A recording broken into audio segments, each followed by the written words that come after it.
Hello everyone, Delhi IAS academy Raipur के YouTube platform पर आप सभी का बहुत बहुत स्वागत है। हम आपके लिए लेकर आए हैं 30 का दम 2.2 सीरीज, जिसमें हम आपके सिलेबस को 30 टॉपिक में डिवाइड कर रहे हैं और हर एक टॉपिक से 30-30 एमसीक्यू आपके लिए लेकर आए हैं। इसी चरण में मैं आपको साइंस के क्वेश्चन सॉल्व करा रही हूँ, जिसमें हम लगातार फिजिक्स के क्वेश्चन, केमिस्ट्री के क्वेश्चन सॉल्व कर रहे हैं। तो बिना देर करते हुए शुरू करते हैं आज का ये हमारा 30 कदम वीडियो। तो आज हम देखेंगे टॉपिक नंबर 12, जिसमें हम देखेंगे केमिस्ट्री एंड डेली लाइफ। यहाँ से क्वेश्चन बहुत ज्यादा बनने की संभावना रहती है और क्वेश्चन आते भी हैं केमिस्ट्री के, जैसे आपने बेकिंग सोडा वगैरह के यूजेस या फिर उनके फॉर्मूलाज देखे होंगे जहाँ से प्रश्न पूछे गए हैं पीएससी में। तो वो तो बहुत सिंपल है, हमने थोड़ा सा इसका स्टैंडर्ड बढ़ाया है और वहीं उन्हीं क्षेत्रों से जहाँ से प्रश्न ज्यादा पूछे जा रहे हैं उनको कवर किया हुआ है। तो देखते हैं यहाँ से किस किस प्रकार के प्रश्न बन सकते हैं और बिना देरी करते हुए वीडियो को शुरू करते हैं। तो हमारा पहला जो क्वेश्चन है वो है which of the following is preservative used in pickles. निम्न में से कौन सा अचार जो है वो संरक्षक के रूप में प्रयोग किया जाता है। खाद्य संरक्षक के रूप में कई प्रकार के पदार्थों का प्रयोग होता है, फूड प्रिजर्वेटिव्स जिन्हें आप कहते हैं। तो अचार को प्रिजर्व करके रखने के लिए इनमें से कौन सा प्रकार का पदार्थ जो है वो प्रयोग में लाया जाता है। तो इसका आंसर होगा सोडियम बेंजोएट। सोडियम बेंजोएट क्या करता है? सोडियम बेंजोएट एक कॉमन प्रिजर्वेटिव है और ये आपके बैक्टीरिया हो गया, फंजाई हो गया या फिर आपके जितने भी टाइप के यीस्ट वगैरह हो गए, इनके ग्रोथ को रोकता है और ये बहुत कम मात्रा में इसका यूज किया जाता है। 0.1% ही अगर इसका यूज किया जाए तो ये बहुत इफेक्टिव होता है। तो इस तरीके से संरक्षक के रूप में कौन सा प्रयोग में लाया जाता है? Sodium benzoate. ये याद रखिएगा, ठीक है। ये बहुत कॉमन प्रिजर्वेटिव है तो ये पूछने की संभावना ज्यादा बनेगी, ठीक है।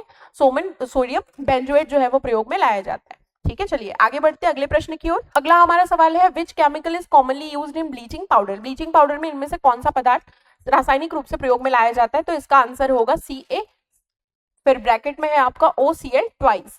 इसको क्या कहते हैं? कैल्शियम हाइपोक्लोराइड कहा जाता है, ठीक है। तो कैल्शियम हाइपोक्लोराइड के ज्यादा यूज करने की वजह से भी ब्लीचिंग पाउडर को कभी कभी कैल्शियम ऑक्सीक्लोराइड के नाम से भी जाना जाता है। इसमें इसके अलावा क्या यूज किया जाता है? इसके अलावा इसमें आपका कैल्शियम हाइड्रोक्साइड इसका यूज किया जाता है। इसके अलावा इसमें आपके कैल्शियम क्लोराइड का भी यूज किया जाता है और इन तीनों को मिलाकर क्या बनाया जाता है? Bleaching powder. लेकिन ज्यादा मात्रा में किसका प्रयोग किया जाता है? सामान्यतः कैल्शियम हाइपोक्लोराइड का प्रयोग किया जाता है। व्यंजन वगैरह के लिए, ब्लीचिंग के लिए इसका प्रयोग किया जाता है, इसलिए इसको ब्लीचिंग पाउडर कहते हैं, ठीक है। यहाँ से भी ब्लीचिंग पाउडर वगैरह से कई बार इसके फॉर्मूला वगैरह पूछे गए हैं कई एग्जाम में, तो ये क्वेश्चन बहुत इंपॉर्टेंट है, ठीक है। चलिए देखिए, ये ध्यान में रखना है आपको कि ब्लीचिंग पाउडर का फॉर्मूला नहीं पूछा गया यहाँ पर पूछा गया कि कौन सा पदार्थ उसमें ज्यादातर यूज किया जाता है, ठीक है। तो थोड़ा सा हमको क्वेश्चन के पैटर्न को समझना है। चलिए अगला सवाल हमको एजर्शन और रीजन वाला दिख रहा है ना। तो एजर्शन या कथन यहाँ पर कहता है कि साबुन कठोर जल में अच्छी तरह काम नहीं करता। आपने कठोर जल, मृदु जल के बारे में सुना होगा, soft water and hard water. देखिए आपने सुना होगा कि सॉफ्ट वाटर में साबुन जो है वो अच्छी तरीके से झाग देता है और हार्ड वाटर में नहीं देता। क्यों? क्योंकि हार्ड वाटर में ज्यादातर किसके आयन मौजूद होते हैं?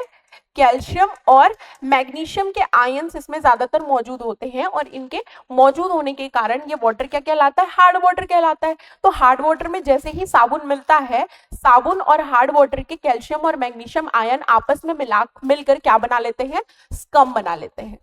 और ये स्कम कैसा होता है? एक चिपचिपा सा पदार्थ होता है, ठीक है। और ये चिपचिपा पदार्थ स्कम बन जाने के कारण ये प्रॉपर से फोम नहीं देता, झाग नहीं देता और इसी की वजह से डिसॉल्व नहीं होने के कारण ये पानी में अच्छे से साफ नहीं होता है, ठीक है। तो साबुन कठोर जल में अच्छी तरह काम नहीं करता। ये स्टेटमेंट क्या है? सही है, कथन सही है। कारण कहता है कठोर जल में कैल्शियम के आयन और मैग्नीशियम के आयन होते हैं जो साबुन के साथ अघुलनशील लवण, जिसे हमने स्कम कहा, ये बना लेता है और इसी की वजह से झाग नहीं निकलता और कठोर जल में साबुन जो है वो प्रॉपर काम नहीं करता, ठीक है। चलिए तो दोनों ही सही है और आपका कारण जो है वो कथन को सही एक्सप्लेन कर रहा है, ओके। चलिए आ जाते हैं अगले सवाल की ओर। अगला सवाल है preservative prevent food spoilage. Assertion कह रहा है कि संरक्षक जो है वो खाद्य सामग्री को खराब होने से रोकते हैं, फिर कारण वे सभी सूक्ष्म जीवों को तुरंत मार देते हैं।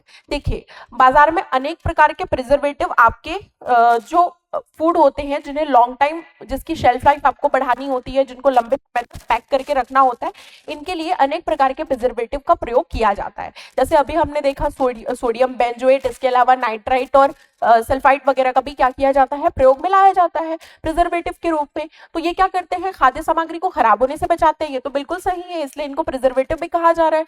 लेकिन वे सूक्ष्म जीवों को तुरंत नहीं मारते, कारण गलत है, तुरंत नहीं मारते, उनके ग्रोथ को धीरे धीरे रोकते हैं, बैक्टीरियल ग्रोथ को रोकते हैं, फंजाई के ग्रोथ को रोकते हैं, बट उनको तुरंत खत्म नहीं कर पाते, ये धीरे धीरे खत्म करते हैं। ठीक है भाई, इतना इफेक्टिव होगा कि वो तुरंत बैक्टीरिया को खत्म कर दे, तो वो तो खाने के साथ भी, मतलब आप अगर उसको फिर कंज्यूम करें तो वो तो आपके हेल्थ के लिए भी हार्मफुल होगा। ठीक है, तो बैक्टीरिया को ये तुरंत खत्म नहीं करते, उनके ग्रोथ को धीरे धीरे रोकते हैं। तो कारण गलत है बट कथन सही है, तो ए सत्य है, आर असत्य है, हमारा आंसर हो जाएगा ऑप्शन सी। नेक्स्ट क्वेश्चन में आ जाते हैं, एजर्शन रीजन वाला अगेन क्वेश्चन है। एजर्शन ये कथन कहता है टेफ्लॉन का प्रयोग नॉनस्टिक बर्तन बनाने के लिए किया जाता है। टेफ्लॉन आपका एक टाइप का क्या है, पॉलीमर है ना, पॉलीमर या बहुलक जिसे कहते हैं, जो कि बहुत सारे मोनोमर्स की एक चेन होती है। ठीक है, तो टेफ्लॉन क्या है, एक टाइप का पॉलीमर है। नॉनस्टिक बर्तन बनाने में टेफ्लॉन का यूज किया जाता है। क्यों किया जाता है, क्योंकि इसका घर्षण गुणांक जो होता है वो बहुत कम होता है, यानी कि फ्रिक्शन कोएफिशिएंट बहुत क्या होता है, लो होता है। देखो, सबसे पहले तो टेफ्लॉन को और क्या कहा जाता है, पॉली टेट्राफ्लोरोएथिलीन के नाम से भी जाना जाता है। ठीक है, इसका अगर हम केमिकल नेम कहें तो क्या कहा जाता है, पॉली टेट्राफ्लोरोएथिलीन। ठीक है, और ये जो टेफ्लॉन होता है कैसा होता है, ये स्मूथ सरफेस प्रोवाइड करता है। स्मूथ सरफेस की वजह से फ्रिक्शन बहुत कम होता है। ठीक है, और फ्रिक्शन कम होने की वजह से क्या होता है, उसमें कोई भी खाना चिपकता नहीं है, कम ऑयल की आवश्यकता होती है, यानी कि आप देखे होंगे नॉनस्टिक बर्तन में थोड़ा सा भी ऑयल डालें तो खाना बन जाता है आसानी से। ठीक है, लेकिन इसमें अगर बहुत ज्यादा हीट दे दिया जाए, 100 डिग्री तो फिर भी ठीक है, 100 डिग्री से ज्यादा अगर 200 डिग्री या 300 डिग्री हीट इसको दे दिया जाए तो वो जो कोटिंग होती है टेफ्लॉन की वो क्या हो जाती है, खराब हो जाती है। ठीक है, तो ये तो सही है, घर्षण गुणांक कम होता है, फ्रिक्शन कम होता है, क्योंकि टेफ्लॉन जो होता है वो उसको स्मूथ बना देता है। और टेफ्लॉन का उपयोग कहाँ होता है, नॉनस्टिक बर्तन में होता है। तो दोनों सही है, और आर जो है वो ए का, यानी कि आपके रीजन जो है वो एजर्शन को सही से एक्सप्लेन कर रहा है। ठीक है, ऑप्शन ए। चलिए अगले प्रश्न की ओर आगे बढ़ते हैं। Statement, soap is a salt of fatty acid. साबुन क्या होते हैं, अनेक प्रकार के वसी अम्ल, जैसे कि स्टेरिक एसिड, पामेटिक एसिड, इन सब के क्या होते हैं, लवण या सॉल्ट होते हैं। ठीक है, इनमें फैटी एसिड होता है। ठीक है, और कोई बेस होता है, उसको आपस में मिलाया जाता है तो फैटी एसिड का सॉल्ट फॉर्म होता है, उसी को हम क्या कहते हैं, सोप कहते हैं या साबुन कहते हैं। ठीक है, साबुन को कैसे लिखते हैं, फॉर्मूला, जनरल फॉर्मूला RCOONA। तो Na कहां से आता है, किसी बेस से आया Na, या फिर इसको RCOOK भी लिख सकते हैं, सोडियम या पोटेशियम लवण होते हैं। ठीक है, फैटी एसिड जहां पर R क्या होता है, हाइड्रोकार्बन होता है, लॉन्ग चेन हाइड्रोकार्बन होता है। हाइड्रोकार्बन की क्या होती है, चेन होती है, R हाइड्रोकार्बन की चेन होती है।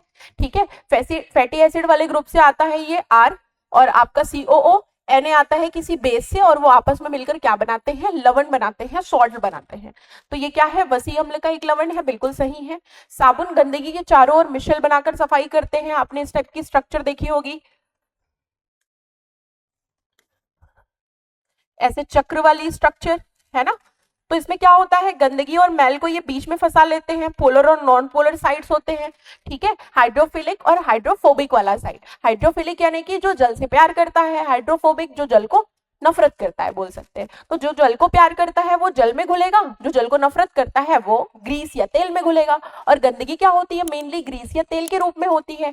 तो फिर क्या होता है, ये इस तरीके से आपके हाइड्रोफोबिक वाले साइड है, जो जल में नहीं घुलते, जो तेल या ग्रीस में घुलते हैं, वो इस गंदगी को जोरों से पकड़ लेते हैं और कपड़े से क्या कर देते हैं, अलग कर देते हैं। तो इस प्रकार की जो संरचना गंदगी के चारों ओर बनती है, यही क्या कहलाती है, मिशेल कहलाती है।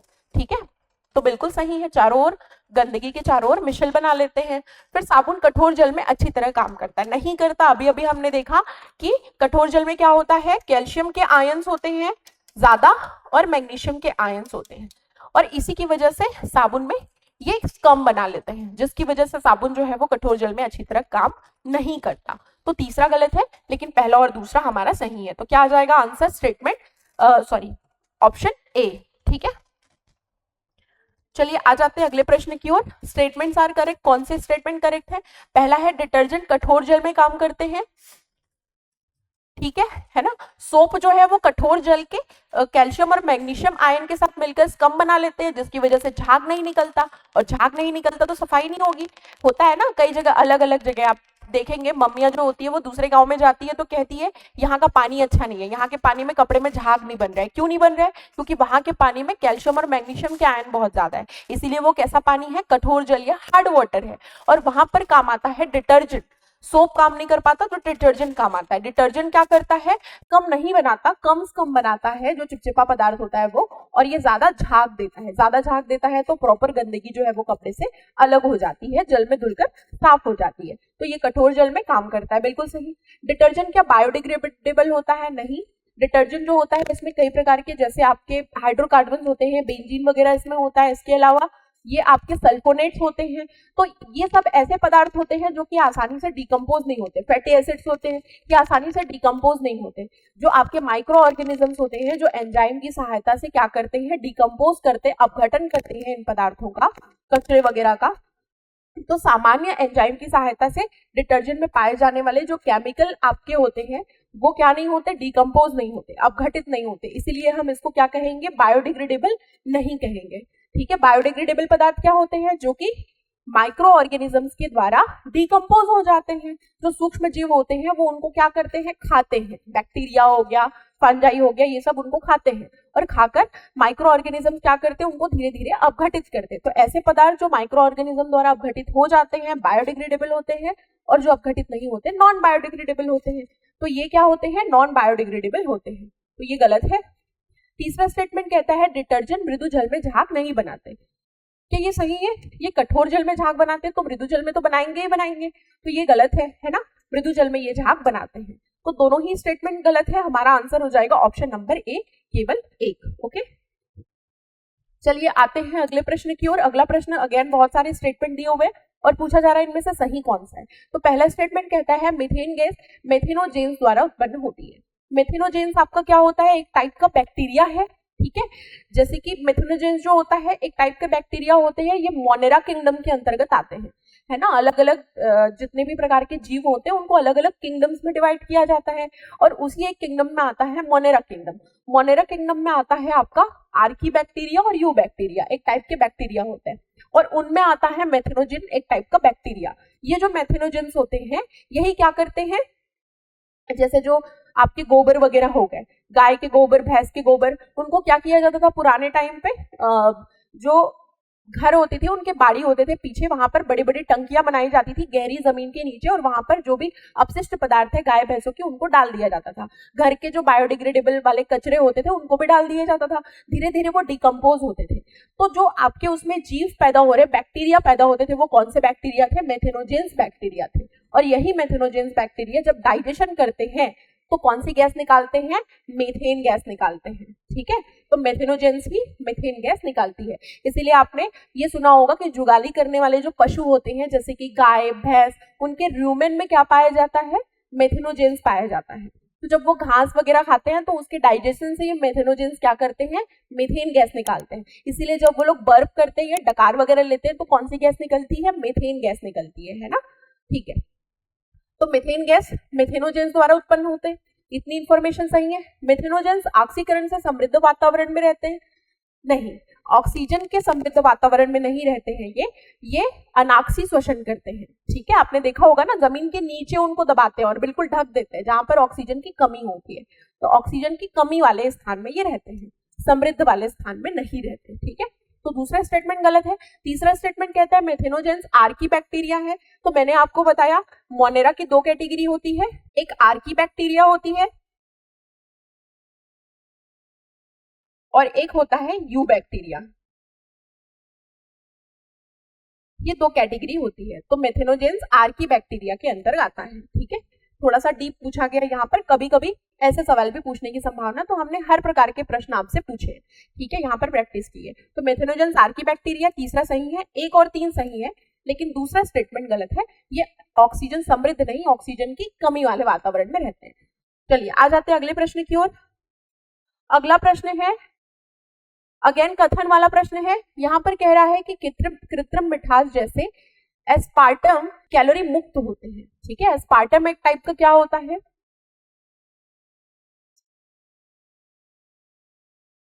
एस्पार्टम एक टाइप का आपका आर्टिफिशियल स्वीटनर होता है जो कि क्या होता है, कैलोरी से मुक्त होता है, ऐसा माना जाता है। ठीक है, क्यों? क्योंकि इसमें बहुत कम कैलोरी होती है, इसके लगभग 1 ग्राम में 4 बार कैलोरी लगभग होती है, बहुत कम कैलोरी होती है, और शुगर के कंपैरिजन में बहुत ज्यादा स्वीट होता है ये। ठीक है, इसलिए इसको आर्टिफिशियल स्वीटनर भी कहा जाता है। एस्पार्टम कैलोरी बहुत कम होती है, इसलिए कैलोरी मुक्त भी कहा जाता है, फ्री फ्रॉम कैलोरी कहा जाता है, in general free from calorie कहा जाता है। ठीक है, इसीलिए ये स्टेटमेंट हमारा सही है। ऐसा नहीं कि बिल्कुल ही कैलोरी नहीं होती है, ऐसा तो हो नहीं सकता, कैलोरी होगी परंतु बहुत कम, इसीलिए इसको कैलोरी मुक्त घोषित किया गया है। ठीक है, दूसरा कहता है स्पार्टम उच्च तापमान पर स्थिर होते हैं, ये गलत है, ये हाई टेम्परेचर पर अपनी स्वीटनेस को खो देते हैं। इसके अलावा इनके अंदर जो भी मॉलिक्यूल्स होते हैं, बॉन्ड्स होते हैं, वो आपस में क्या होने लगते हैं, ब्रेक होने लगते हैं, टूटने लगते हैं, है ना। तो ये उच्च तापमान पर स्थिर नहीं होते हैं, अस्थिर हो जाते हैं, इनके बॉन्ड्स जो है वो ब्रेक होने लगते हैं। ठीक है, और साथ ही साथ में ये अपनी स्वीटनेस जो है वो खो देते हैं, तो ये गलत है, स्थिर नहीं रहते ये। फिर एस्पार्टम मधुमेह रोगियों के लिए सुरक्षित है, बिल्कुल सही, क्योंकि एस्पार्टम जो होता है वो क्या नहीं होता, एक ग्लूकोज नहीं है। अब ग्लूकोज नहीं होगा तो ब्लड में ग्लूकोज लेवल स्पाइक नहीं होगा, यानी कि जो डायबिटिक पेशेंट होंगे उनके लिए तो ये सही है। तो आर्टिफिशियल स्वीटनेस के रूप में एस्पार्टम का यूज जो डायबिटिक पेशेंट है वो कर सकते हैं। एक तो कैलोरी भी बहुत कम और ऊपर से ये ग्लूकोज नहीं है, इसीलिए स्पार्टम का यूज किया जा सकता है। तो 1 और 3 सही है, ए हमारा आंसर हो जाएगा। ओके, चलिए आगे बढ़ते अगले प्रश्न की ओर। हमारा अगला क्वेश्चन है कथन और कारण वाला। कथन कहता है अमोनिया विलयन का प्रयोग कांच की सतहों को साफ करने के लिए किया जाता है। अमोनिया ग्रीस को घुलाता है और कांच को चमकदार और बिना दाग का बनाता है। देखो, जो अमोनिया का सोल्यूशन होता है उसका यूज कांच के सतहों को साफ करने के लिए किया जाता है, ये सत्य कथन है। कैसे? क्योंकि अमोनिया जो होता है वो क्या करता है, कांच में जो दाग पड़ जाता है, हार्ड वाटर का दाग पड़ जाता है, उसमें कुछ आयन्स होते हैं जैसे कैल्शियम के आयन, मैग्नीशियम के आयन, तो उसकी वजह से क्या होता है, कांच में दाग पड़ जाता है। पानी का भी दाग पड़ता है ना, वो उन्हीं आयन्स की वजह से दाग पड़ता है। तो ये क्या करता है, अमोनिया उन आयन्स को साफ करता है, क्लीन करता है। इसीलिए कांच जो है वो पानी की अपेक्षा अगर अमोनिया का सोल्यूशन यूज किया जाए तो साफ होता है। ठीक है, तो ये सही है। अमोनिया ग्रीस को घुलाता है, हाँ। ऑयल को ये क्या करता है, डिसॉल्व कर लेता है और कांच को चमकदार बनाता है। तो कारण और कथन दोनों सही है, और कारण जो है वो कथन की सही व्याख्या कर रहा है। ठीक है, चलिए अगले प्रश्न की ओर आते हैं। अगला प्रश्न है हमारा,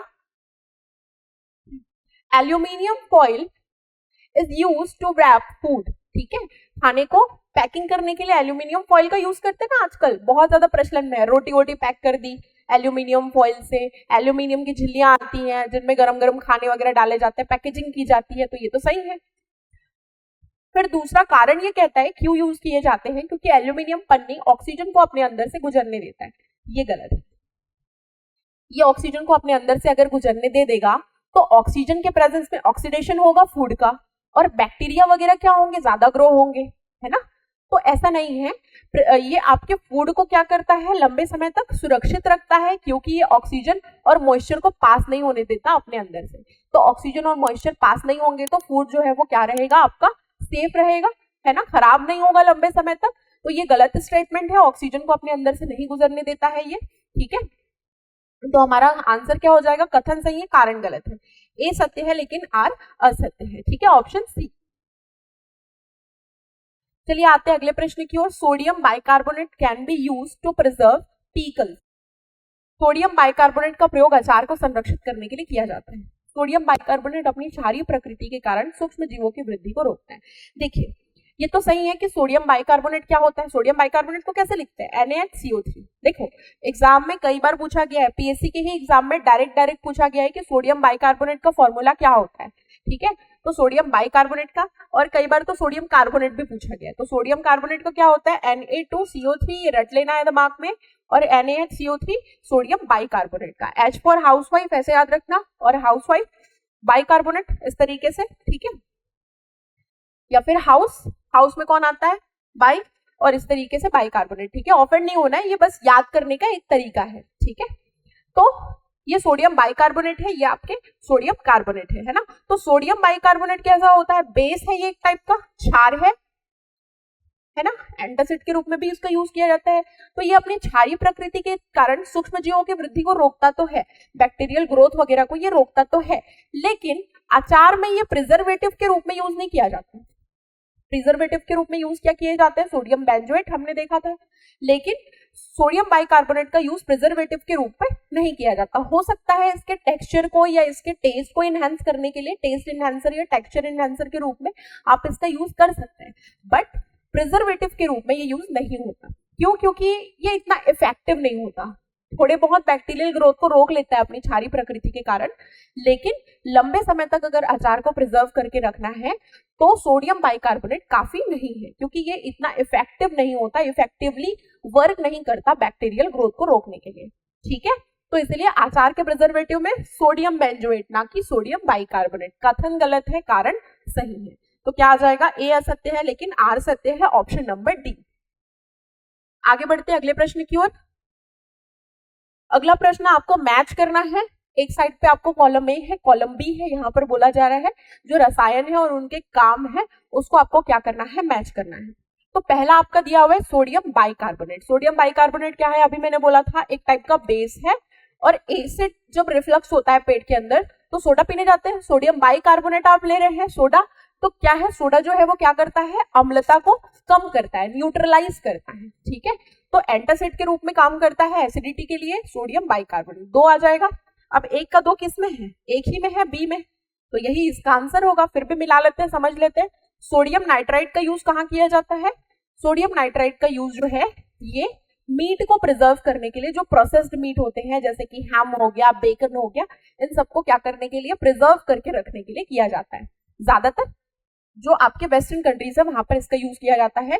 सोडियम नाइट्राइट को प्रोसेस्ड मीट को प्रिजर्व करके रखने के लिए किया जाता है। ये क्या करता है sodium nitrite, sodium nitrite food के साथ में डायरेक्ट रिएक्ट नहीं करता है, और साथ ही साथ फूड में जो बैक्टीरियल ग्रोथ है, फंजाई के ग्रोथ है, उनको क्या करता है, रोकता है।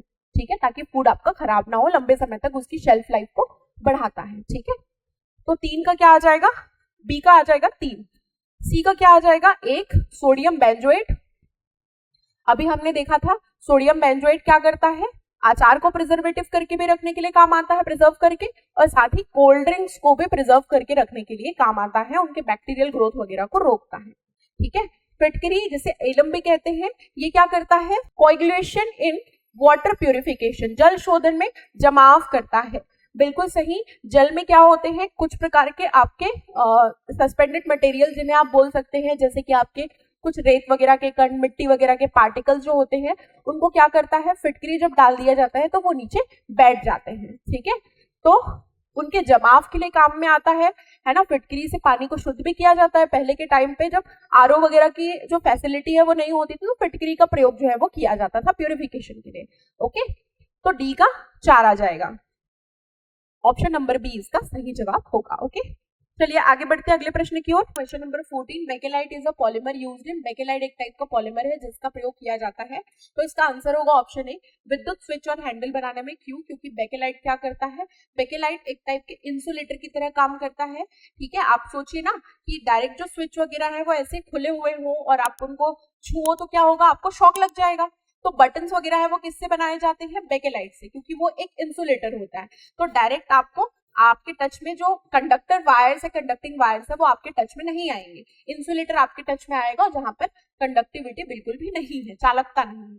ठीक है, तो इसीलिए शॉक से बचाने के लिए बेकेलाइट का प्रयोग कहाँ किया जाता है, विद्युत स्विच और हैंडल में। और साथ ही ये हीट वगैरह को, बहुत ज्यादा जो हीट होती है उसको भी क्या कर सकता है, झेल सकता है। इसलिए ये गर्म भी हो जाए तो भी ये मेल्ट वगैरह नहीं होता है। ठीक है, तो इसके लिए भी बेकेलाइट का यूज जो है वो स्विच और हैंडल बनाने में किया जाता है। ठीक है, आ जाते हैं अगले प्रश्न की ओर। अगला क्वेश्चन है आपका, polystyrene is commonly used for, polystyrene का सामान्य रूप से कहाँ प्रयोग में लाया जाता है। तो डिस्पोजेबल कप और प्लेटें बनाने के लिए पॉलीस्टीरीन का प्रयोग किया जाता है। ठीक है, क्यों, क्योंकि ये लाइट वेट होते हैं बहुत ज्यादा, और साथ ही थर्मल इंसुलेटर होते हैं, गर्म नहीं होते, है ना। थर्माकोल वगैरह की जो जैसे कि आपकी प्लेटें होती है ना, शादियों में ज्यादातर खाने के लिए प्रयोग में लाया जाता है, तो वो आप उसमें एकदम गरम गरम भी खाना डालते हो तो एकदम ज्यादा वो अगर स्टील के कंपेयर में देखो तो वो इतना ज्यादा गर्म नहीं होता। तो थर्मल कंडक्टिविटी भी इसकी क्या होती है, बहुत कम होती है, इंसुलेटर होता है और साथ ही साथ में ये लाइट वेटेड होता है, हल्का होता है, चीप प्राइस होता है, आप इसको किसी भी शेप में मोल्ड कर सकते हो। तो इन कारणों से पॉलीस्टीरीन का प्रयोग जो है वो कहाँ किया जाता है, डिस्पोजेबल कप और आपके प्लेटें वगैरह बनाने में प्रयोग में लाया जाता है। ठीक है, विद्युत इंसुलेशन के लिए बेकेलाइट, रस्सी बनाने के लिए नायलॉन, कपड़े वगैरह बनाने के लिए भी नायलॉन का प्रयोग में लाया जाता है। ठीक है, और ये सब जितने मैंने नाम लिए, बेकेलाइट, पॉलीस्टीरीन, नायलॉन, ये सब क्या है, पॉलीमर्स है। ठीक है, पॉलीमर्स जिन्हें आप कहते हैं मोनोमर्स के चेन से बनाए जाते हैं। ठीक है, पॉलीमर्स। चलिए आगे बढ़ते हैं। पॉलीथीन के बारे में सुना होगा, पॉलीएथिलीन, ये भी क्या है, एक टाइप का पॉलीमर है। चलिए अगला प्रश्न है, निम्नलिखित में से कौन सा छोटी जो चोटें होती है और घावों के लिए एंटीसेप्टिक के रूप में प्रयोग में लाई जाती है, तो क्या है, सोडियम बाइकार्बोनेट दिया है, नहीं है, सोडियम बाइकार्बोनेट तो आपका एक टाइप का बेस है। कैल्शियम कार्बोनेट भी नहीं होगा, सोडियम क्लोराइड तो नमक है, घाव पे नमक छिड़क लो और दिक्कत हो जाएगी। तो क्या आ जाएगा answer, hydrogen peroxide. Hydrogen peroxide क्या है, H2O2। ये क्या करता है, एंटीसेप्टिक की तरह काम करता है, बैक्टीरियल ग्रोथ को आपके घाव के ऊपर रोकता है। तुरंत में अगर आपको कुछ ना मिले तो हाइड्रोजन पेरोक्साइड से घाव को क्लीन कर लिया जाता है। ठीक है, ये क्या करता है, ये ऑक्सीजन रिलीज करता है आपके घाव के ऊपर। अब वो ऑक्सीजन फोम फॉर्म करता है और ये फोम जो है वो आपके घाव के ऊपर क्या कर लेता है, कोटिंग कर लेता है और बैक्टीरियल ग्रोथ को रोकता है। ठीक है, इसीलिए कर्ट्स और जो वाउंड्स होते हैं उनमें हाइड्रोजन पेरोक्साइड से सफाई की जाती है। हमारा आंसर होगा बी। नेक्स्ट क्वेश्चन है, एजर्शन और रीजन वाला क्वेश्चन है। एजर्शन कहता है आयोडीन विलयन का प्रयोग खाद्य सामग्री में स्टार्च की जांच के लिए की जाती है, बिल्कुल सही। कोई भी खाद्य सामग्री अगर उसमें स्टार्च है या नहीं, जैसे कि आपने टेस्टिंग करनी है, मान लो कोई आप फूड प्रोडक्ट है, आपको चेक करना है कि इसमें स्टार्च है कि नहीं है, आप बहुत ज्यादा जिम फ्रीक वगैरह है, हेल्थ को लेके बहुत ज्यादा कॉन्शियस है, तो आप चेक करना चाहते हैं इसमें स्टार्च है कि नहीं, तो आपने आयोडीन की डिब्बी लेके घूम रहे, आयोडीन उसमें थोड़ा सा मिलाया, अगर उसमें स्टार्च हुआ तो उसका रंग बदल जाएगा। ठीक है, तो जांच के लिए किया जाता है। ठीक है, फिर कारण कहता है आयोडीन स्टार्च के साथ प्रतिक्रिया करके गुलाबी रंग देता है, बिल्कुल गलत है, ये गुलाबी रंग नहीं देता, ये ब्लू ब्लैक टाइप का कलर देता है, डार्क ब्लू ब्लैक। इस कलर में ये क्या हो जाता है, चेंज हो जाता है। अगर ये डार्क ब्लू ब्लैक दे रहा है तो समझ जाओ कि उसमें स्टार्च है, गुलाबी रंग नहीं देता, तो कारण गलत है बट कथन हमारा सही है। ए सत्य है परंतु आर यानी रीजन असत्य है। ओके, चलिए आ जाते हैं अगले प्रश्न की ओर। अगला क्वेश्चन है, cooking oil should not be heated repeatedly. खाना पकाते समय तेल को बार बार गर्म नहीं किया जाना चाहिए, कारण तेल को बार बार गर्म करने से बहुलीकरण और ऑक्सीकरण के कारण विषाक्त यौगिक उत्पन्न होते हैं। ठीक है, ये तो आपने सुना होगा कि भाई जो ठेले वाले भैया हैं वो समोसे का तेल जो है वो महीनों से यूज करते आ रहे हैं, जो कि हार्मफुल होता है। ये तो सही है, बार बार गर्म नहीं किया जाना चाहिए, लेकिन कारण सुन लेते हैं क्यों। तेल को बार बार गर्म करने से बहुलीकरण और ऑक्सीजन के खिलाफ विषाक्त यौगिक उत्पन्न होते हैं, के कारण विषाक्त यौगिक उत्पन्न होते हैं। क्या ये सही है? क्या पॉलीमराइजेशन यहाँ पर भी होगा? बिल्कुल सही होगा। ऑयल में क्या होते हैं, फैटी एसिड, और ये क्या करेंगे, ये आपस में जब बार बार इनको गर्म किया जाएगा, हीट दिया जाएगा, तो ये रिएक्शन करेंगे और ये केमिकली लिंक हो जाएंगे, और लिंक होके क्या बना लेंगे, एक चेन बना लेंगे। चेन बनाकर क्या बना लेंगे, पॉलीमर बना लेंगे। तो पॉलीमराइजेशन होता है जिसकी वजह से तेल कैसा हो जाता है, थिक हो जाता है, गाढ़ा हो जाता है, होता है बार बार यूज करने से तेल गाढ़ा हो जाता है। ठीक है, और ऑक्सीकरण भी होता है इसमें। ऑक्सीकरण होने के कारण कैसा होता है, इसका कलर जो है वो बदल जाता है, और क्या हो जाता है, टेस्ट में बिटर हो जाता है, कड़वा हो जाता है। बहुत बार बार यूज किए गए तेल को, तेल में कुछ छान के देखना, वो आपका खाना ही कड़वा लगने लगेगा, है ना। तो कलर में चेंज और बिटर टेस्ट होता है ऑक्सीकरण की वजह से, बहुलीकरण की वजह से ये गाढ़ा हो जाता है, थिक हो जाता है। तो हमारा कारण सही है, कथन भी सही है, तो दोनों ही सही है और सही व्याख्या कर रहे हैं कारण कथन की। ठीक है, चलिए आ जाते हैं। तो बार बार यूज हुए तेल में खाना कृपया न खाएं, ठेले का समोसा खाना बंद कीजिए। ठीक है, और घर में भी बार बार तेल को यूज ना कीजिए। ठीक है, हमने यहाँ पर पढ़ लिया भाई उसके साइड इफेक्ट्स क्या है। चलिए आ जाते हैं अगले क्वेश्चन की ओर। सिरके के बारे में असत्य क्या है? असत्य कथन चुनना है, इसमें 5 से 8% एसिटिक एसिड होता है, सही है ना। कहने का मतलब कि 100% आपका विनेगर है, यानी कि 100 ml विनेगर है, तो 5 से 8 ml उसमें क्या होगा, एसिटिक एसिड होगा। अदर मिनरल्स या वाटर उसको डाइल्यूट करने के लिए यूज किए जाते हैं। ठीक है, पहला स्टेटमेंट सही है, पहला कथन। तो चेक करते हैं बी गलत है क्या। इसका उपयोग धातु की सतह को साफ करने के लिए किया जाता है, ये भी सही है भाई, है ना। मेटल सरफेस वगैरह को क्लीन करने के लिए एसिटिक एसिड का यूज किया जाता है, ये दाग वगैरह हटाने में सहायक होते हैं। आपने सुना होगा घर में भी कई प्रकार के जो बर्तन होते हैं स्टेनलेस स्टील होते हैं, उसमें अगर कैल्शियम मैग्नीशियम आयंस की बहुत समय चूने वगैरह के दाग लग जाते हैं तो उनको क्लीन करने के लिए घर में विनेगर का प्रयोग किया जाता है, सिरके का प्रयोग किया जाता है, सही है। तीसरा क्या है, प्रबल अम्ल है, यही गलत है, ये एक प्रबल अम्ल नहीं है। सिरका क्या होता है, एसिटिक एसिड है। अब ये एसिटिक एसिड क्या है, इनके बीच में कार्बन और हाइड्रोजन के बीच में क्या है, कोवेलेंट बॉन्ड है। कोवेलेंट बॉन्ड एक स्ट्रॉन्ग बॉन्ड होता है, और स्ट्रॉन्ग बॉन्ड जो होता है इसकी वजह से ये क्या नहीं होते हैं, अपने आयंस में ब्रेक नहीं होते इजीली, जिसकी वजह से ये प्रबल अम्ल नहीं है, जबकि एक दुर्बल अम्ल है। तो हमारा तीसरा ही स्टेटमेंट क्या है, गलत है, और हमको चुनना यही था। असत्य कथन क्या है, तो हमारा आंसर क्या हो जाएगा, ऑप्शन सी हमारा आंसर हो जाएगा। बाकी के ये सही है, ठीक है, क्योंकि पूछा क्या गया है, असत्य पूछा गया है, तो प्रयोग तो आचार में किया जाता है, ये तो ऐसे ही सत्य है, तो हमारा आंसर हो जाएगा ऑप्शन सी। आ जाते हैं अगले प्रश्न की ओर। अगला हमारा क्वेश्चन है क्वेश्चन नंबर 20, कहता है about drinking water purification incorrect. सत्य क्या है इनमें से, पहला कह रहे हैं फिटकरी अशुद्धियों की जमावट में मदद करता है, सही बात है। अभी हमने थोड़ी देर पहले देखा था कि फिटकरी या इलम जो होता है वो क्या करता है, जो अशुद्धियां होती है जैसे कि मिट्टी रेत के कण, उनको क्या कर देता है, पानी के नीचे जमा देता है और पानी को शुद्ध कर देता है। फिर क्लोरीन जो है वो वाटर प्यूरिफिकेशन में यूज करता है, सूक्ष्म जीवों को मारता है, ये एक ऑक्सीडाइजिंग एजेंट होता है जो कि क्या करता है, जो बैक्टीरिया होते हैं उनके सेल वॉल्स एंजाइम उनको क्या कर देता है, खत्म कर देता है, जिससे बैक्टीरिया मर जाते हैं। तो इसके लिए भी प्यूरिफिकेशन के लिए भी क्लोरीन का भी यूज होता है। फिर सी, उबालना, यानी कि जल को उबालना घुली हुई लवण को हटा देता है। अगर आप जल को बॉईल करते हैं तो क्या उसमें डिजोल्व नमक वाष्प बन के उड़ जाता है, क्या सत्य है, नहीं, वाष्प बन के नमक नहीं उड़ता है, जबकि वाटर के मॉलिक्यूल्स वाष्पीकृत होते हैं, क्योंकि नमक जो होता है इसका बॉइलिंग पॉइंट बहुत ज्यादा होता है, और आप अगर 100 डिग्री पर भी वाटर को बॉईल कर रहे हैं तो भी इसके नमक के जो अणु होते हैं वो क्या नहीं होते हैं, इवेपोरेट नहीं होते हैं। तो हमारा तीसरा स्टेटमेंट ही गलत है, यही हमारा क्या हो जाएगा आंसर, क्योंकि पूछा गया है असत्य क्या है, ठीक है। चलिए आगे बढ़ते हैं अगले प्रश्न की ओर। About calcium which statement is incorrect, ठीक है। देखते हैं कैल्शियम के बारे में इनमें से क्या असत्य है। पहला दिया हुआ है कैल्शियम हड्डियों और दांतों के लिए आवश्यक है, ये तो सही है। कई बार बोला जाता है कि दूध पियो कैल्शियम होता है, हड्डी मजबूत होंगे, ठीक है। ये जो आपके जैसे कि हड्डियां होती हैं वो क्या हो जाती है, फ्रेजाइल हो जाती हैं, वीक हो जाती हैं, तो उनको क्या करता है, उनकी डेंसिटी को बढ़ाने में हेल्प करता है। ऑस्टियोपोरोसिस या फिर आपकी कमजोर हड्डियों से रिलेटेड कई प्रकार की जो बीमारियां हैं, फ्रैक्चर वगैरह है, तो वो जल्दी हील नहीं होती कई लोगों में, क्यों, क्योंकि उनके बोन्स जो होते हैं वो मजबूत नहीं होते। तो कैल्शियम क्या करता है, बोन्स की डेंसिटी को बढ़ाने में मदद करता है और साथ ही साथ में बोन्स को स्ट्रॉन्ग करता है। तो कैल्शियम हड्डी और दांतों के लिए क्या है, आवश्यक होता है, ठीक है। फिर कैल्शियम जल के साथ प्रतिक्रिया करता है क्या, नहीं करता, क्या करता है, करता है, तभी तो कैल्शियम हाइड्रोक्साइड बनता है ना। तो कैल्शियम जल के साथ प्रतिक्रिया करता है।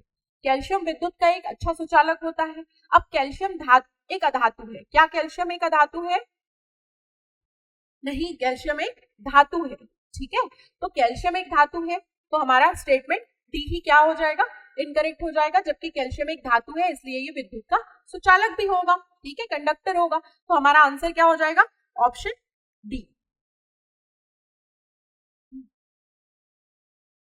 प्याज की तीव्र गंध किसके कारण होती है, प्याज को जब आप कट करते हैं, ठीक है, तो इसमें एक एंजाइम निकलता है एलाइनेज करके, ठीक है, और वो क्या होता है, उसमें सल्फर के कंपाउंड मौजूद होते हैं। ये सल्फर के कंपाउंड क्या करते हैं, हवा में उड़ने लगते हैं, आसानी से क्या हो जाते हैं, हवा में उड़ने लगते हैं, और उसकी वजह से जब वो आपकी आंखों तक पहुंचते हैं तो आंखों में इरिटेशन पैदा करते हैं, जिसकी वजह से आपकी आंखों में आंसू आता है, आपकी आंखों में जलन होता है। तो कौन से यौगिक कहा हमने, सल्फर के कंपाउंड, सल्फर यौगिक, इनकी वजह से प्याज में तीव्र गंध होती है और आंखों को इरिटेशन होती है, जलन होती है, और क्या होता है, आंखों से पानी निकलता है। तो आंसर क्या आ जाएगा, ऑप्शन सी, ठीक है, सल्फर के यौगिक। हाइड्रोजन गैस के बारे में बताइए। हाइड्रोजन गैस सत्य क्या है ये बताना है आपको। हवा से हल्का होता है क्या, सही है, सबसे हल्का होता है, ठीक है। फिर जलने पर पॉप की आवाज निकालता है, सही है, जलने पर ये पॉप पॉप के साथ में जलता है, ठीक है। क्योंकि ये क्या करता है, जलने पर शॉकवेव पैदा करता है और यही शॉकवेव जो है वो क्या करते हैं, पॉप की आवाज देते हैं, इसीलिए पॉप पॉप की आवाज के साथ में जलते हैं। और साथ में आपके जो हाइड्रोजन होते हैं ये हाईली रिएक्टिव होते हैं, ऑक्सीजन के साथ में रिएक्ट करके वाटर मॉलिक्यूल तो बनाते हैं, साथ में बहुत अमाउंट में एनर्जी रिलीज करते हैं। तो हाईली फ्लेमेबल होते हैं, हाईली रिएक्टिव होते हैं और साथ ही साथ में शॉकवेव पैदा करते हैं, जिसकी वजह से ये पॉप आवाज आती है। ठीक है, फिर धातु के साथ धातु हाइड्रोक्साइड बनाने के लिए प्रतिक्रिया करते हैं, ये गलत है। धातु के हाइड्रोक्साइड क्यों बनाएंगे, हाइड्राइड बनाएंगे ना, हाइड्रोजन है तो हाइड्राइड बनाएंगे, धातु के हाइड्रोक्साइड क्यों बनाएंगे।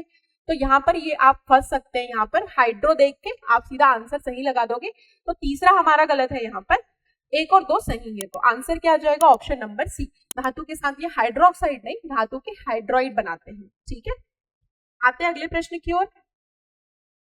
चूज द करेक्ट, सही विकल्प चुनना है। पहला, सोना अत्यधिक प्रतिक्रियाशील है, ये गलत है, सोना प्रतिक्रियाशील नहीं होता है। ठीक है, कम प्रतिक्रियाशील होता है, इसीलिए ये प्रकृति में मुक्त अवस्था में पाया जाता है। इसके बॉन्ड जो होते हैं बहुत स्ट्रॉन्ग होते हैं, इसके इलेक्ट्रॉन्स आपके न्यूक्लियस से स्ट्रॉन्गली कनेक्टेड होते हैं, जिसकी तरह इसके बॉन्ड इलेक्ट्रॉन जो है वो इजीली मूव नहीं करते हैं, इसलिए ये हाईली रिएक्टिव नहीं होते हैं। ठीक है, तो अत्यधिक प्रतिक्रियाशील तो नहीं है, कम प्रतिक्रियाशील होते हैं। सोना अम्लराज में घुल जाता है, एक्वारेजिया जिसे कहा जाता है। यहाँ से प्रश्न कई बार पूछा गया, एक्वारेजिया का फॉर्मूला पूछा गया है, उसके रेशियो को पूछा गया है कि कितने अमाउंट में यूज किया जाता है, एक्वारेजिया में कौन कौन से अम्लों का प्रयोग होता है, ये कई बार प्रश्न पूछे गए। तो ये हम लोग देख लेते हैं, एक्वारेजिया किसे कहते हैं, अम्लराज किसे कहते हैं, जिसमें HNO3 और HCl को मिलाया के बनाया जाता है 1:3 के रेशियो में। इस अनुपात में HNO3 नाइट्रिक एसिड और हाइड्रोक्लोरिक एसिड को जब मिलाकर एक सोल्यूशन बनाया जाता है, जिसे एक्वारेजिया या अम्लराज के नाम से जाना जाता है। सोना जो होता है ये किसी अन्य विलयन में नहीं घुलता, डिसॉल्व नहीं होता, इसको घोलने के लिए अम्लराज या एक्वारेजिया का ही प्रयोग किया जाता है। सोना और प्लैटिनम, गोल्ड एंड प्लैटिनम ऐसे धातु हैं जो कि इजिली किसी सॉल्यूशन में डिसॉल्व नहीं होते, उनको एक्वारेजिया में ही डिसॉल्व किया जाता है। ठीक है, सोना अच्छी चालकता के कारण माइक्रोचिप्स में प्रयोग किया जाता है, बिल्कुल सही, इनकी कंडक्टिविटी ज्यादा होती है। ठीक है, फ्री इलेक्ट्रॉन्स जब मूव करते हैं तो उसमें कंडक्टिविटी बढ़ती है, तो इनमें क्या होते हैं, फ्री इलेक्ट्रॉन्स होते हैं जो कि इसकी चालकता को क्या करते हैं, बढ़ा देते हैं। इसी वजह से माइक्रोचिप के रूप में अच्छी चालकता की वजह से इनका प्रयोग किया जाता है। तो 1, 2 और 3 सही है, ऑप्शन बी 1 जो है वो गलत है, प्रतिक्रियाशील नहीं होता, कम प्रतिक्रियाशील होता है। आ जाते हैं अगले प्रश्न की ओर, चूज द करेक्ट। कांच एक अक्रिस्टलीय ठोस है, क्या कांच एक अक्रिस्टलीय ठोस होता है, एमॉर्फस होता है, बिल्कुल सही। कांच जो होता है वो एक टाइप का एमॉर्फस सॉलिड होता है, क्यों, क्योंकि ये प्रॉपर किसी स्ट्रक्चर में अरेंज नहीं होता, रैंडमली इसके जो आपके मॉलिक्यूल्स हैं वो रैंडमली क्या होते हैं, अरेंज नहीं होते, रैंडमली एक दूसरे से जुड़े रहते हैं, इसीलिए कैसा है, एमॉर्फस या अक्रिस्टलीय ठोस है। क्रिस्टलीय आप किसे कहेंगे, जो कि प्रॉपर स्ट्रक्चर में अरेंज होते हैं। ठीक है, जैसे कि हम देखते हैं हीरा क्या होता है, टेट्राहेड्रल स्ट्रक्चर रखता है और इसी तरीके से उसके सारे जो कार्बन के एटम्स होते हैं वो आपस में जुड़े होते हैं, परंतु कांच में ऐसा नहीं होता, ये एक एमॉर्फस सॉलिड होता है, ये प्रॉपर स्ट्रक्चर्ड नहीं होते हैं, रैंडमली अरेंज होते हैं। ठीक है, कांच एक अति शीतित तरल है, हाँ बिल्कुल सही, क्योंकि ये एमॉर्फस है इसीलिए ये क्या है, सुपर कूल्ड लिक्विड होता है, क्योंकि ये प्रॉपर अरेंज नहीं होता। ठीक है, कांच एक निश्चित गलनांक होता है, नहीं, कांच का कोई एक डेफिनेट मेल्टिंग पॉइंट नहीं होता है। ठीक है, क्योंकि एमॉर्फस होता है, यही कारण है, क्योंकि ये प्रॉपर अरेंज नहीं है, इसीलिए इसका कोई एक मेल्टिंग पॉइंट फिक्स नहीं होता। ठीक है, बदलते रहता है। ठीक है, तीसरा स्टेटमेंट गलत है, 1 और 2 स्टेटमेंट हमारे सही है, ऑप्शन सी इसका सही जवाब होगा। ठीक है, कांच का निश्चित गलनांक नहीं होता। लोहे की कीलों के बारे में सही कथन चुनिए। पहला, जंग लगना लोहे के द्रव्यमान को बढ़ाता है। देखिए, जंग लगेगा, रस्टिंग होगी, तो ऊपर किसकी परत जमती जाएगी, ऑक्साइड की परत जमती जाएगी, ज्यादा से ज्यादा ऑक्सीजन मॉइस्चर आके रिएक्शन करेंगे, बुरबुरा सा पदार्थ आपको उसके ऊपर दिखेगा, तो वेट क्या हो जाएगा, अपने आप लोहे का बढ़ेगा, तो जंग जो है वो द्रव्यमान को बढ़ाएगा। जंग लगना रेडॉक्स प्रतिक्रिया है, बिल्कुल सही, जिसमें ऑक्सीडेशन और रिएक्शन रिडक्शन दोनों होता है, उसको क्या कहते हैं हम, रेडॉक्स रिएक्शन। तो जंग लगना क्या है, एक टाइप का रेडॉक्स रिएक्शन है। नम हवा में जंग तेजी से लगता है, बिल्कुल सही, मॉइस्चर ज्यादा होगा, जहां पर नमी ज्यादा होगी जंग ज्यादा लगेगा। ठीक है, इसीलिए आप खुले में रख दो किसी लोहे के पदार्थ को, क्या होगा, बहुत जल्दी जंग लग जाएगा क्योंकि मॉइस्चर जल्दी मिलेगा उसको, ठीक है। और जंग से बचाने के लिए बहुत टाइप के आपके अलग अलग प्रकार के, जैसे अच्छा जंग का फॉर्मूला क्या होगा, Fe2O3 इंटू XH2O। एक्स की वैल्यू कुछ भी हो सकती है वाटर मॉलिक्यूल के बेसिस पे, कितने ज्यादा है। तो नम हवा में क्या होगा, जंग तेजी से लगेगा। जंग से बचाने के लिए क्या किया जाता है, बहुत प्रकार के अलग अलग प्रयोग किए जाते हैं, जैसे गैल्वेनाइजेशन, सैक्रिफाइस मेथड कहते हैं जिसको, उसमें जिंक की कोटिंग लोहे के ऊपर कर दी जाती है। पढ़े था हमने इसके पहले वाली क्लास में। तो हमारा आंसर क्या हो जाएगा, सभी सही है, ऑप्शन डी इसका सही जवाब होगा। आ जाते हैं अगले प्रश्न की ओर। अगला प्रश्न है, सही विकल्प चुनना है, इनमें से स्टेटमेंट को बताना है कि कौन सा सही है। पहला, स्टेनलेस स्टील में निकल होने के कारण जंग नहीं लगता। दूसरा, क्रोमियम एक सुरक्षात्मक ऑक्साइड की कोटिंग बनाता है। तीसरा, स्टेनलेस स्टील शुद्ध लोहे से अधिक प्रतिक्रियाशील होती है। तो पहला कहता है कि निकल के कारण जंग नहीं लगता। देखिए, जंगरोधी के रूप में ज्यादातर काम करता है क्रोमियम। निकल जो है वो उसको मजबूती प्रदान करता है, ठीक है, लेकिन निकल जो है वो जंग में ज्यादा काम नहीं आता है। तो पहला स्टेटमेंट हमारा गलत है, ठीक है, ये रॉन्ग हो जाएगा। दूसरा स्टेटमेंट, क्रोमियम एक सुरक्षात्मक ऑक्साइड की कोटिंग बनाता है, बिल्कुल सही। क्रोमियम एक लेयर बना लेता है जो कि उसको सुरक्षा प्रदान करता है, जिससे उसमें हवा और नमी जो है उसके संपर्क से वो अलग कर देता है लोहे को, ठीक है, धातु को, और जिससे जंग नहीं लगता है, ठीक है। तो ये क्या बना लेता है, एक सुरक्षात्मक कोटिंग बना लेता है, प्रोटेक्टिंग लेयर बना लेता है ऑक्साइड की, ठीक है। और जैसे ही क्या होता है, थोड़ा बहुत स्क्रैच लगता है ना, तो वापस से वहां पर क्या करता है क्रोमियम, उस स्क्रैच को भरने के लिए वापस से ऑक्साइड की परत बना लेता है, जिससे स्क्रैच भर जाता है और जंग से उसको बचा लिया जाता है, ठीक है। तो दूसरा सही है। तीसरा क्या है, स्टेनलेस स्टील शुद्ध लोहे से अधिक प्रतिक्रियाशील होता है। नहीं, स्टेनलेस स्टील ज्यादा प्रतिक्रियाशील नहीं होता, जबकि शुद्ध लोहा ज्यादा प्रतिक्रियाशील होता है, क्योंकि वो प्योर फॉर्म है मेटल का। लेकिन ये तो एलॉय है, तो एलॉय जो है उसकी रिएक्टिविटी को कम कर देता है, क्योंकि हमने इसमें निकल मिला लिया, क्रोमियम मिला लिया। तो हाईली रिएक्टिव कौन होगा, प्योर, लेकिन स्टेनलेस स्टील कम रिएक्टिव होता है। तो तीसरा स्टेटमेंट भी गलत है हमारा। यहाँ पर सही पूछा गया, तो आंसर आ जाएगा केवल 2, ऑप्शन नंबर बी, ओके। आ जाते हैं अगले प्रश्न की ओर। अगला प्रश्न कहता है, which of the following is an example of lyophilic colloid. Lyophilic colloid जो होता है द्रव स्नेही कोलाइड, इसका उदाहरण इनमें से क्या है। तो जल में स्टार्च के जो ग्रैन्यूल्स होते हैं वो क्या होते हैं, प्रॉपर डिसॉल्व हो जाते हैं वाटर में, ठीक है। तो ये क्या है, द्रव स्नेही होता है, ठीक है। हाइड्रोफिलिक होता है, ये इसको एलियोफिलिक कहा जाता है, कोलाइड कहा जाता है, कोलाइडल विलियन बनाता है और जल में प्रॉपर स्टार्च जो है वो क्या हो जाता है, स्टार्च के ग्रैन्यूल्स क्या हो जाते हैं, डिसॉल्व हो जाते हैं, अच्छी तरह घुल जाते हैं, ठीक है। एक यूनिफॉर्म आप बोल सकते हैं सॉल्यूशन का निर्माण करते हैं, यानी कि पूरे के पूरे सॉल्यूशन में अच्छी तरह मिल जाते हैं स्टार्च। तो ये क्या है, एक द्रव स्नेही कोलाइड बनाते हैं, ठीक है। ए, स्टार्च।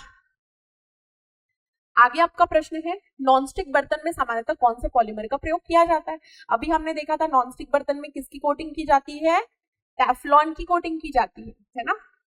और टेफ्लॉन को ही केमिकली क्या कहते हैं, पॉलीटेट्राफ्लोरोएथिलीन, ठीक है, पॉलीटेट्राफ्लोरोएथिलीन के नाम से जाना जाता है किसको, टेफ्लॉन को, ठीक है, शॉर्ट फॉर्म में टेफ्लॉन कहते हैं। और नॉनस्टिक बर्तन के ऊपर कोटिंग की जाती है टेफ्लॉन की, क्योंकि उसको स्मूथनेस प्रोवाइड करता है, जिसकी वजह से उसमें खाना चिपकता नहीं है। नॉनस्टिक बर्तन होते हैं ना, आसानी से डोसा पलट जा रहा है, चीले पलट जा रहे हैं, ठीक है, और तेल की भी कम आवश्यकता होती है, ठीक है। तो ऑप्शन नंबर सी, पॉलीटेट्राफ्लोरोएथिलीन, याद रखिएगा।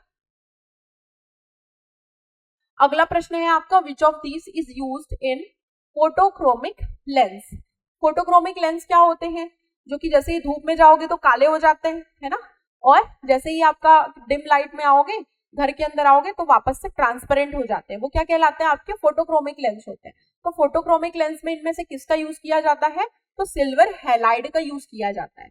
सिल्वर हैलाइड, AgX हैलाइड बोल सकते हैं। ये सिल्वर आयन में क्या हो जाते हैं, ब्रेक हो जाते हैं, और हैलाइड में ब्रेक हो जाते हैं, जिससे क्या करता है ये सिल्वर आयन, फोटोक्रोमिक जो लेंस होते हैं जब वो धूप में जाते हैं तो उसके ऊपर काली परत हमको दिखाई देती है, इसी की वजह से, किसकी वजह से, सिल्वर हैलाइड की वजह से। तो फोटोक्रोमिक लेंस में सिल्वर हैलाइड का यूज किया जाता है, ओके, याद रखिएगा। ये कुछ ऐसे प्रश्न है जहां से आपके क्वेश्चन बनने की संभावना ज्यादा होती है। केमिस्ट्री का यूज इन्हीं क्षेत्रों में ज्यादा किया जाता है, और एक्वारेजिया हो गया, बेकिंग सोडा हो गया, या फूड प्रिजर्वेटिव हो गए, यहाँ से प्रश्न ज्यादातर पूछे भी गए हैं कई बार। अलग अलग प्रश्नों की पैटर्न्स अलग थे, लेकिन जो एरियाज थे वही थे, ठीक है, उन्हीं क्षेत्रों से प्रश्न पूछे गए थे, तो हमने वो कवर किया है। आई होप आपको ये वीडियो बेनिफिशियल लगी होगी।